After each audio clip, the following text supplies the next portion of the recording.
Introducing On the Horizon, a podcast by Horizon Resources Cooperative, supporting farmers and ranchers across Northwest North Dakota and Northeast Montana. Join host Levi Hall as he engages with agronomy experts, grain traders, and community leaders, sharing insights to help you make confident, informed decisions for your operations.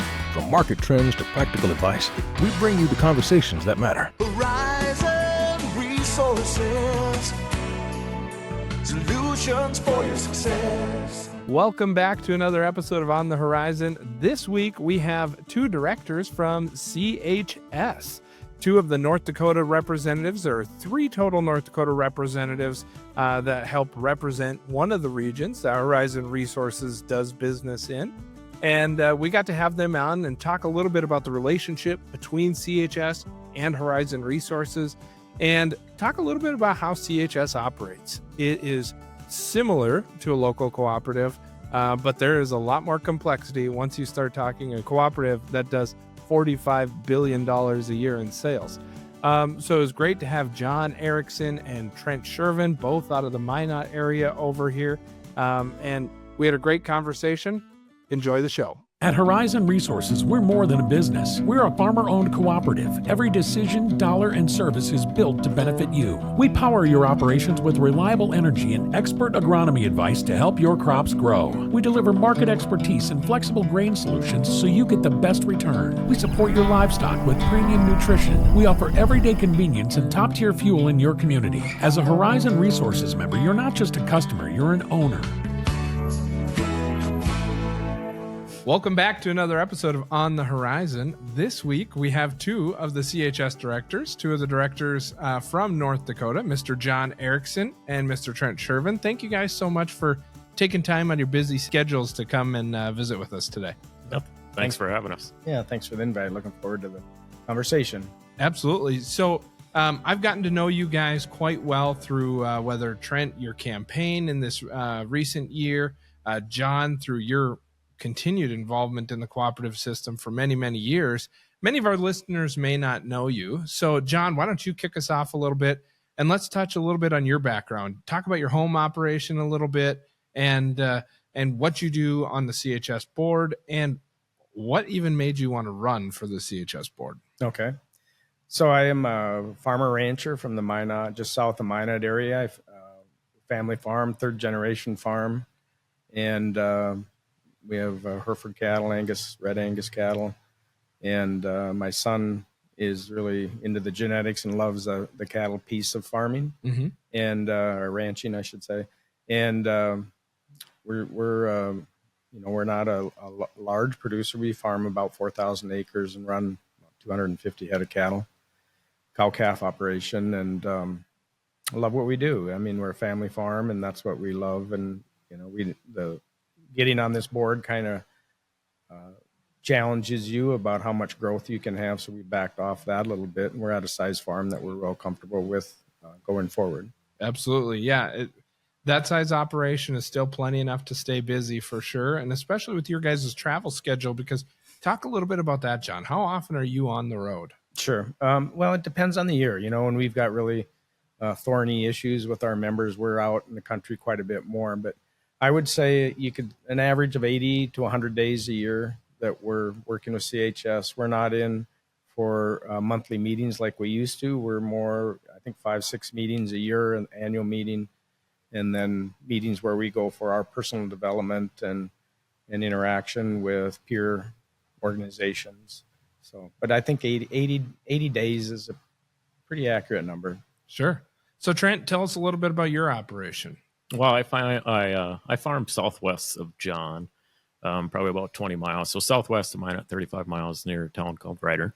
I farm with my dad and my neighbor who, we've had a long-lasting family neighborly relationship with. So it's continually growing, or it has in the past. But now after being elected to this, it's like John said, you kind of take a step back a little bit and you look at where farming goes from here, with staying involved with the co-op system and doing my due diligence for the members who voted me on, and given the appropriate time for that. So, John, what year were you elected first? I got elected in 2011. 2011. Or 2010, and my first year was 2011. Okay, so you've got around 15 years of experience. And Trent, you just got elected at the CHS annual meeting in Minneapolis in December of 2024. So you are still very wet behind the ears. So what's the first 100 days? They always talk about that with the president. What's it been like for you? Yeah, information overload. Yeah. But CHS is very professional, and it's been at a pace that I feel like I can handle, along with the other new director from Iowa. Mm-hmm. There's a lot of hours that go into it, whether it be we were flown down to Minneapolis for a couple days orientation, actually 3 days now that we've been down to the cities in person, but a lot of teams meetings also. Sure. That they try to be respectful of our time and load up in, say, an afternoon or a morning, so that's not taking away too much time from the farm, but also that they're getting us the information that we need to have to be make informative decisions on the board. Right. Absolutely. So what's been, one of the things that I often talk about that I see on the local level that I really love is when someone gets elected to the board, they always say, look at the cooperative differently. And that's on a local level. How about on a national level? Has your guys' perceptions changed about CHS or any of the local co-ops like Horizon Resources? Has any of that really changed? Probably not so much for you yet, Trent, because you're still fresh. But John, maybe you? Well, certainly, I remember the day I got elected, that the weight of the world recognizing the responsibility I have really hit me. Mm-hmm. Knowing that all the cooperatives out in the country were now depending on me to make decisions in their best interest, and farmers and ranchers. So that really hit me. I won't deny that. And you learn to embrace that and learn to hopefully perform that makes you the worthy choice of their vote. So, absolutely. I guess I would add to that. And John's been pretty much a great mentor for me.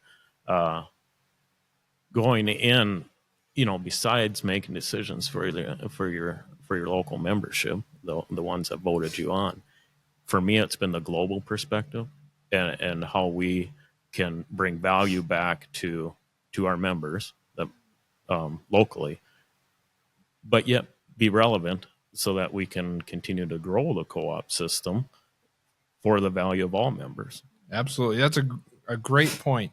And speaking of the local cooperatives, had you guys both served on local cooperative boards before you got involved on this national board? So I served on CHS Sun Prairie, which is Country Ops, or CHS Ag Retail now they call it. Mm-hmm. Other than that, no, I did not serve on any local co-ops. But that's a pretty good sized. CHS Sun Prairie is a pretty good sized operation. I mean, that's not just some little single station tire shop. This is a big cooperative that they've got a lot of locations. So don't downplay that one, Trent. Well, no, and I will give credit to that, because I would not be sitting here today talking to you if I'd never served on that board for the 12 years that I served. Yeah. Because through that, you build the relationships with co-ops such as Horizon Resources. If you're going to get involved and go to town halls, or through your Quentin Burdick co-op, the cooperative center, that Frayne puts on. So it's intermingling with everybody, because the co-op's a co-op. Yeah, absolutely. John, how about you? What about local involvement? So I served on the Farmers Union Oil Company of Minot, and I served at a time that was really influential on me now with my CHS service, because we put together an agronomy piece, LLC, called Dakota Agronomy Partners, which is LLC between Velva, Farmers Union Oil, Minot, Farmers Union Oil, and CHS Sun Prairie Grain. And when we put that together, it was more a group of us directors said, this is ridiculous. We're sitting wasting our equity competing against each other. Why don't we figure out how we can work together and make something better, which we did in Dakota Agronomy, and it's still going strong today. So I think that really gave me a good perspective of CHS level and local level, and how we can collaborate and work better together. My first paycheck in the cooperative system came from Dakota Agronomy Partners. There you go. So, I worked in Minot at the office there and loaded farmers out downtown kind of area there. So, Sure. great experience, obviously, and made a lasting impact on me. So, I want to talk a little bit also about the CHS board. This board is pretty different from a local board. Our board, decisions are made by the group that are together. Not saying that they aren't at the CHS level, but there is a slew of committees that you guys have that really bring a lot of recommendations to that board. Why don't you talk a little bit about some of that, the organizational structure within the board of directors? Okay. So I've served on every committee except for the foundation committee, executive committee, capital committee, governance committee, government relations committee, risk committee, and audit committee. And each one of them has a different perspective. I think the audit committee is a good committee to be on because it really gives you a foundation of the company, and you get to see the nuts and bolts of how everything works and the areas that you need to improve on for risk control and all that. So the executive committee, the work there is mostly housekeeping things and setting direction and creating strategy perspective and how to move forward. And capital committee does all the work for how we manage our equity program and that governance, obviously, who votes and those types of decisions. And how the votes are weighted a little bit too. So why don't you talk a little bit about the voting system, John, because that's one that there's a little bit of complexity to, and I don't know that our members fully understand it. So how are votes allocated to the members? Sure. So we have a formula that issues votes based on sales and equity votes. So it's heavily weighted towards, or I shouldn't say heavily weighted, but it's more weighted towards equity votes, which, you think of it this way is you take a stockholder at Target, they get voting rights by being an equity holder in Target. Mm-hmm. The customers of Target don't get voting rights, but we do here because it just works in our formula. When they put together CHS with Harvest States and Cenex, they thought that was a good way to help pull the agreement together, and it's kind of stayed since. And I think it works pretty well. You know, I would never want our equity folks to me, they should have the lion's share of the decision making at CHS. Frayne Olson was the first one to introduce to me the 7 cooperative principles.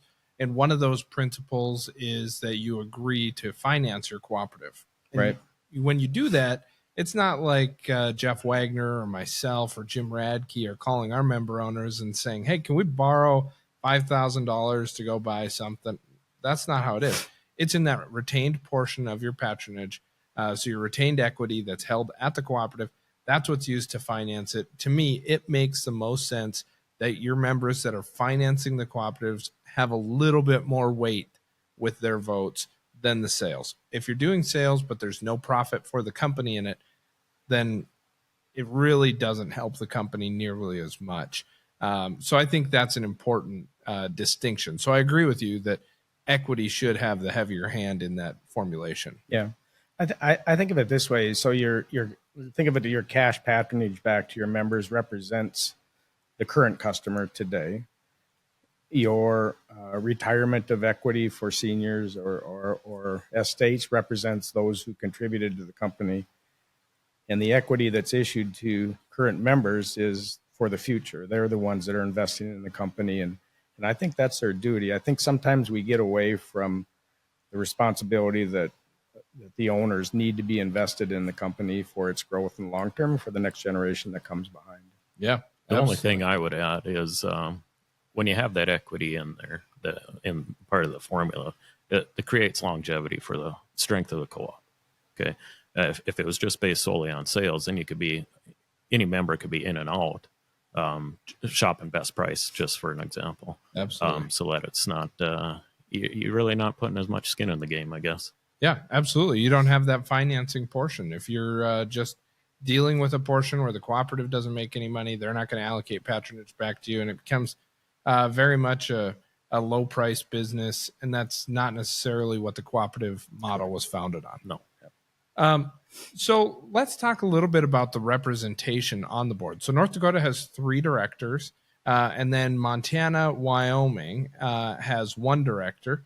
Those are the 2 regions that we do most of our business in. So we've got roughly 4 seats on the board that work with Horizon Resources.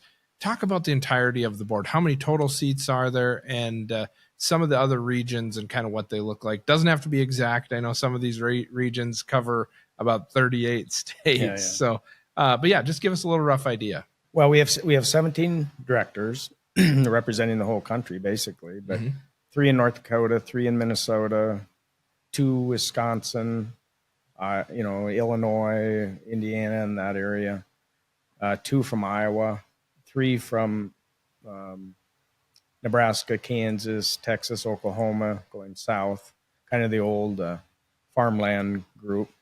South Dakota has 2, and Montana 1, and the PNW has 1 also. So Sure. yeah, everybody brings a little different perspective, different farming practices. The South, winter wheat and soybeans and corn. As you go east, same type of deal. So Yeah.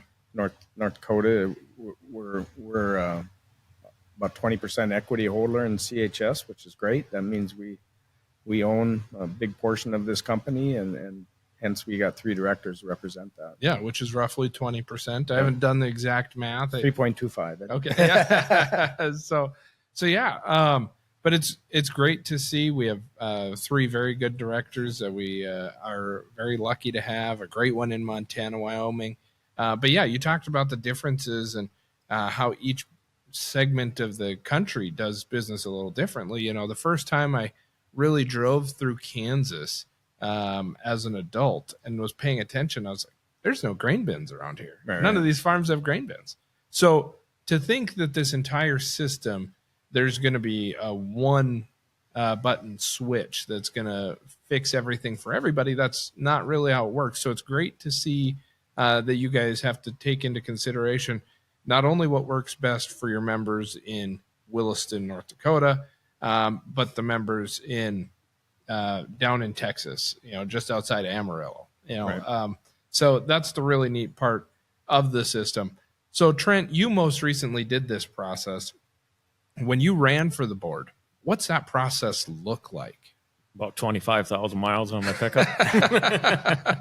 And a lot of paperwork too, right? A lot of paperwork. And that's something else that the board's always looking at as far as making the process probably more seamless for the candidates and guided so that the candidates have good direction and maybe best prepare them if they're elected on top, for the CHS board.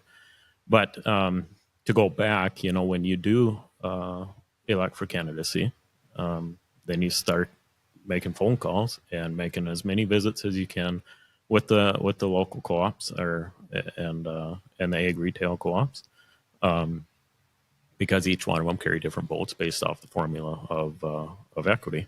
Mm-hmm. So it's not always the easiest because a lot of boards meet on the same day. Yeah. So you have to be very strategic. And a lot of it has to do with where you live in the state and what's going on your own farm, right? So you try to do your best and just make as many connections as you can. But that all doesn't happen in 1 year, like I explained earlier. It's getting involved. It's staying involved throughout the whole time. It's still a relationship business, For sure. Yeah. And to me, the best part of the job is getting out to see the people in North Dakota and getting to know directors and farmers and management and different cooperatives. It's by far the best part of the job because they're people dedicated to their local areas. They're grassroots. They believe in the governance of the company like I see it and the return of the equity like I see it. So it's really, really enjoyable to get out. Yeah, I think that the state of North Dakota has some very passionate cooperative believers.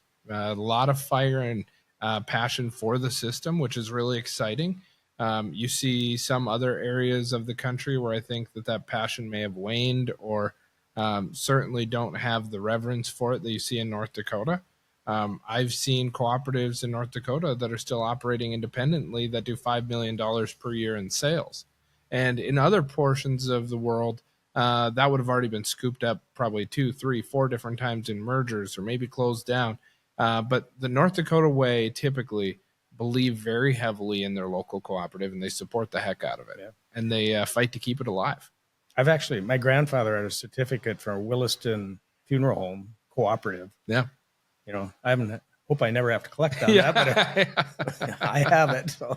Wow, that's pretty cool. I know Jeff Wagner has talked about how the cooperative owned the first car dealership in town. I mean, this was Northwest North Dakota has always been an extremely strong cooperative area. So very fortunate to be here. But going back to your comment about how it is a long process to run for that board, we certainly don't call up our neighboring cooperatives and say, hey, we're having a board meeting Tuesday morning. Can you do Tuesday afternoon? And you do, I mean, that'd be too easy on you, Trent. We got to make you guys work a little bit. But what were some of the requirements to run for the board if anybody's thinking about running?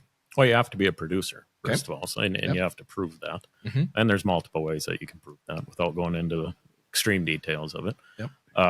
You have to get a letter of recommendation from local co-op or any co-op that is a member of CHS. Mm-hmm. So those are the two big ones. And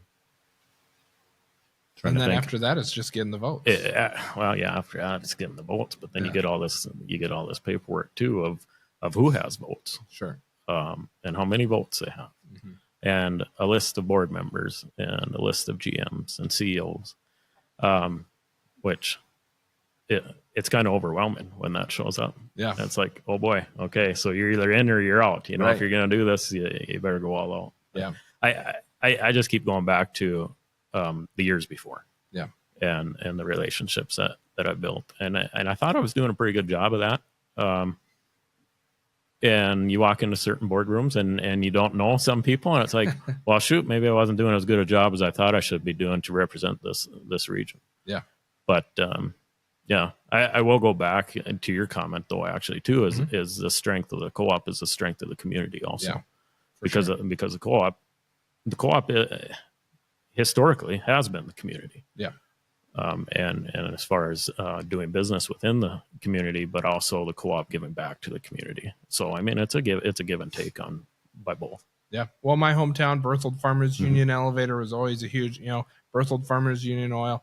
They were always the big sponsors when something was happening in town. And you look at most of North Dakota, and that's what we have, these smaller towns, these smaller communities. And so many of the residents that still live there are tied to one of those cooperatives in one way or another. It really helps fuel that fire and keep things going. So it's something I'm very proud to see and real excited about. So we talked a little bit about the CHS board and some of the committees. Which committees are you guys on right now? So I currently serve on audit and risk committee. Okay. Which is a good combination because they kind of overlap a little bit. Yeah. And it's good to be on the two so you're able to recognize that there's no gaps in your risk assessment.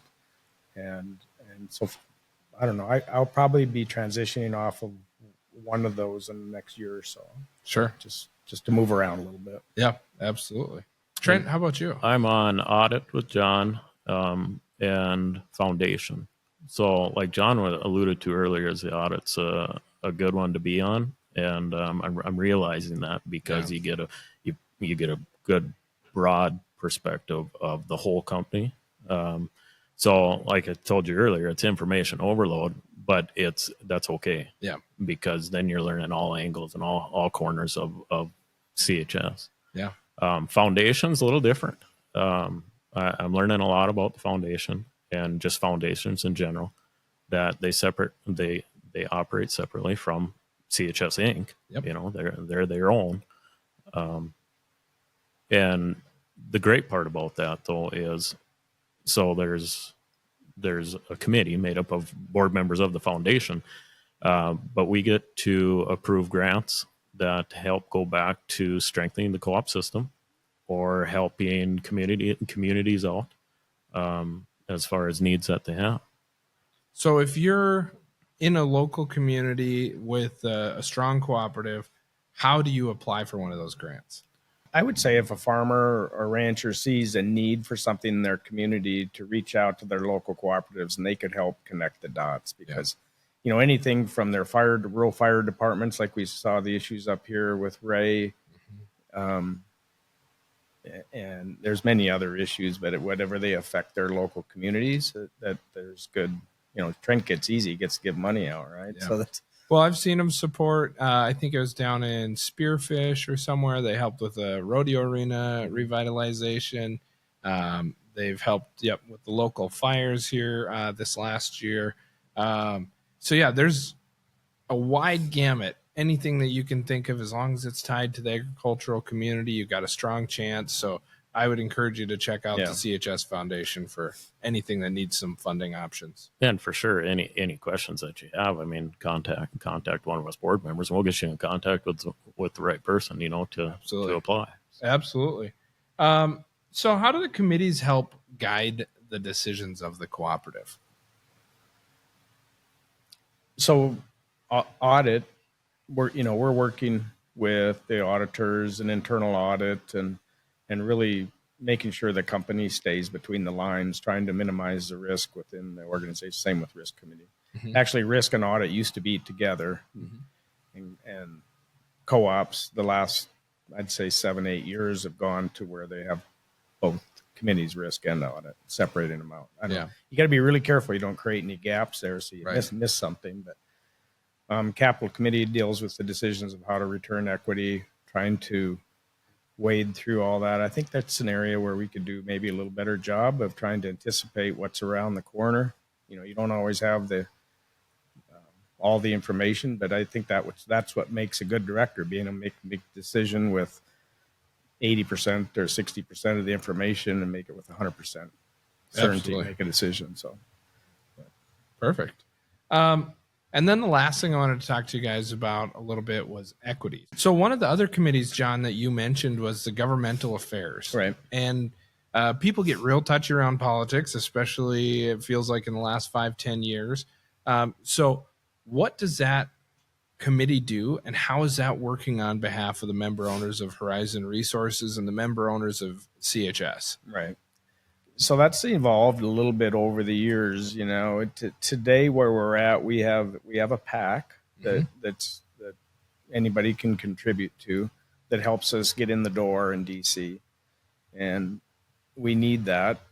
And we advocate on a number of issues, anywhere from cooperative issues like 199A to first in, first out, LIFO, FIFO, those types of things are technical terms, but even, the tariffs and the trade is a big piece of that, because we have significant liability and risk within our corporate trade. And in fact, we were in a meeting last week when they announced the set percentages of trade by company, and our CEO, I thought he kept sinking down in the chair a little bit as they got announced, but they were, we're trying to advocate to minimize the effects on agriculture and to promote agriculture, get in the door, and try to connect that to some urban congressmen better than other people can do from home. So, well, it's very much what's good for the goose is good for the gander, right? I mean, there's not so much political party type stuff, and I think when you hear PAC, that's what a lot of people think of. They think of the campaigns, and they think, well, we're funding campaigns, or, the members of CHS are funding campaigns. And that's really not 100% accurate of what's going on. It's more so there's a certain amount of to get people's attention. It requires some certain things. And so to be able to get that attention, get in the doors, and then just tell the story of agriculture more so than a red or a blue story. Right. Whether we like it or not, access is a key to get in the door and create relationships with those senators and congressmen, so that when we do have an issue and we can be, a cooperative is a perfect representative of the country. We're agribusiness and we're farmers and ranchers. So if they can't believe us of the effects of things in the country, they should rethink who they represent, because we really do provide good perspective. Yeah. Well, Brandon Smith, the chief legal for CHS, made a comment at the annual meeting about the common phrase around DC, where if you're not at the table, you're on the table. And I thought that was a great point, and it's great to see that someone who we're a member of is out there fighting that fight for us. I know every year it seems like it becomes more and more of a critical issue to be in DC and to be more active. I'm on the North Dakota Grain Dealers Association board. We've talked about increasing our activity. We've never gone out to DC, but we really are starting to feel the pressure because we see our members really starting to feel some pinch from national and federal regulations rather than a lot of stuff that just kind of happens at the local level. So it is definitely important. And April 22nd, I think the Ag Secretary is going to be at Grand Farm in North Dakota. So Senator Hoeven, he's going to host her coming out, and we've helped facilitated that. CHS supports Grand Farm. Yeah. So I'm excited about having her out to North Dakota. So yeah, that's great to hear. I hadn't heard that yet. Yeah. So that's very exciting. What was the date for that? I think it's April 22nd. April 22nd. Yeah. Great. So CHS has around $10 billion total dollars in equity and stock in the company. Now, there's a variety of different forms that takes, whether it's the preferred stock or whether it's the non-qualified. But the qualified portion is the one that I think we're probably most interested in talking about. The non-qualified, if you look at our financials for the people that came out to our annual meeting, if you flip through, you'll see a footnote in there. We've got a very large number. I think it's around $33 million. We are not able to bring that onto our books. Right. That has been non-qualified equity is different from qualified equity. So when you think about equity or your local cooperative, you're thinking about qualified equity. You get a cash portion of it, and you have to pay the tax on the whole, even the stock portion of it. With non-qualified equity, the tax is paid by the issuer, and the recipient just receives the paper certificate that says, here's how much stock you will be receiving. So with that being said, let's talk. We won't touch too much on the NQA because that one is such a murky and complex issue. But let's talk about the qualified. Where are you guys at on retirements for that? Because you do for the cooperatives, you do it by year. So correct. Age of equity rather than age of patron. So Horizon Resources doesn't have to hit 70 years old to collect their equity. Talk a little bit about that retirement process, the decisions that go into that. I know you served on the capital committee before, and talk a little bit about how you feel about the future of CHS. So let's back up a little bit. So the old program, CHS would revolve in cash patronage, a percentage, 35 or 40% usually. And we've gone away from that. And then, after 35, 40% in cash patronage, the rest of it we'd issue in qualified equity. That was our traditional program. Right. So we've gone away from that and done an analysis of coming up with how much cash do we think we should return to the company is the first step of what we do. So we'll come up with a dollar amount, and then we decide, okay, now how are we going to give that back to the members? How much of it in cash patronage, how much of it non-qualified, and how much of it in qualified equity?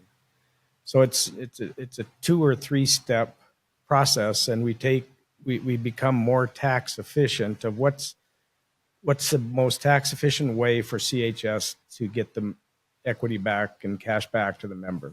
Yeah. That's really a big change, and it's evolving in the cooperative system of, you talked about non-qualifieds. It is a thorny issue, but to me, non-qualifieds is really the decision of, are you going to issue non-qualifieds or are you going to retain it to your capital reserve, that portion of it. Right.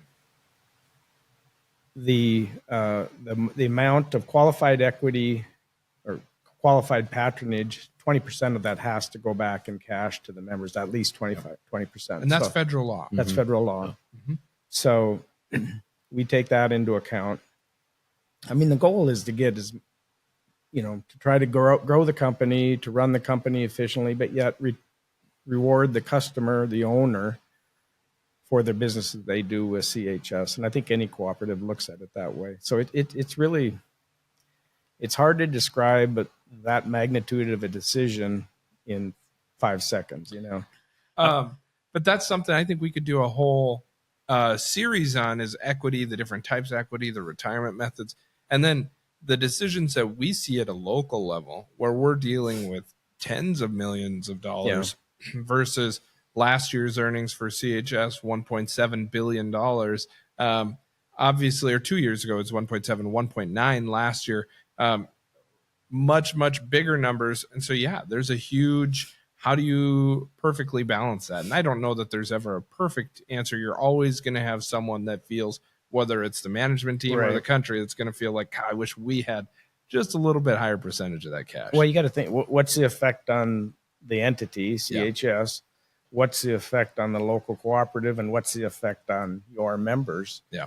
And they don't always jive. Yeah. And so I personally look at CHS as all of those and try to make decisions that's in the best interest of all those folks best you can. Yeah. You're never perfect, but I think equity, cash patronage, and equity revolved in the future is just that's what cooperatives are all about. I mean, if you don't want to do those types of things, be a public company, Yeah, I agree. And so that's, you talk about differences of people from around the country. North Dakota, I think this company, governed by producers, returning their earnings back to their members best you can, is a core principle that most directors from North Dakota, and I think most farmers and ranchers, they want that. In fact, they demand that. So I think that's the beauty of a cooperative.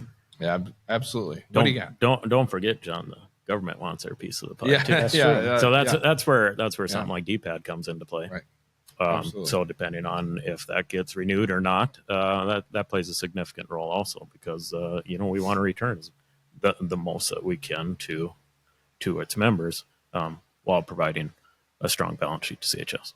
Absolutely.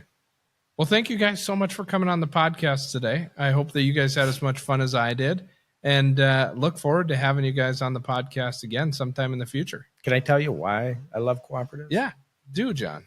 So my grandfather was born 1899, and his dad died when he was 12 years old. So they migrated out to North Dakota from Minnesota, and he tried to homestead, and they didn't make it. So he ended up working for an uncle that had a dairy.